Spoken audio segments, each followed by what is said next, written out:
Welcome news স্পোর্টসে আপনাদের স্বাগত।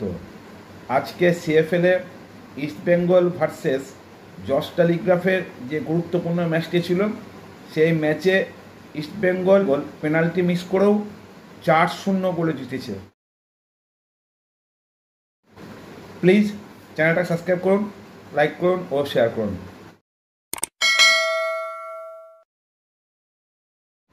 আজকে সিএফএলে ইস্টবেঙ্গলের সঙ্গে জস টেলিগ্রাফের যে ম্যাচটি ছিল, সুপার 6-এ যাওয়ার জন্য ইস্টবেঙ্গলের পক্ষে এটা খুবই জরুরি চ্যাম্পিয়ন হওয়ার জন্য।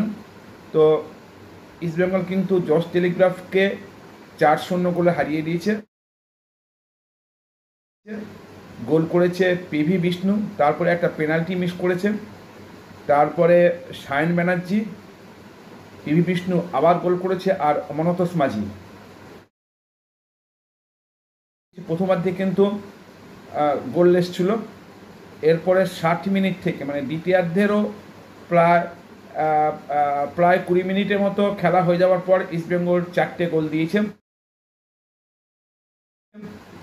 আজকে ইস্টবেঙ্গলের অনেক দিন বাদ পিভি বিষ্ণু মাঠে নেমেছিল এবং মাঠে নেমেই কিন্তু 2টি গোল দিয়েছে।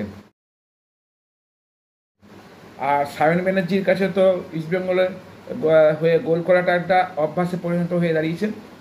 সায়ন ব্যানার্জিও একটা গোল দিয়েছে, আর মনতোষ মাঝিও আজকে ফার্স্ট নেমেছিল।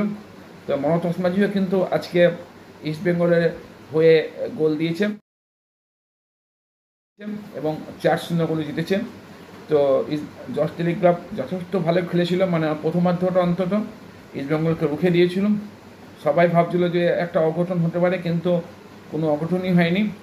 ইস্টবেঙ্গল কিন্তু জস টেলিগ্রাফকে 4-0 গোলে হারিয়ে দিয়েছে। প্লিজ চ্যানেলটা সাবস্ক্রাইব করুন, লাইক করুন ও শেয়ার করুন।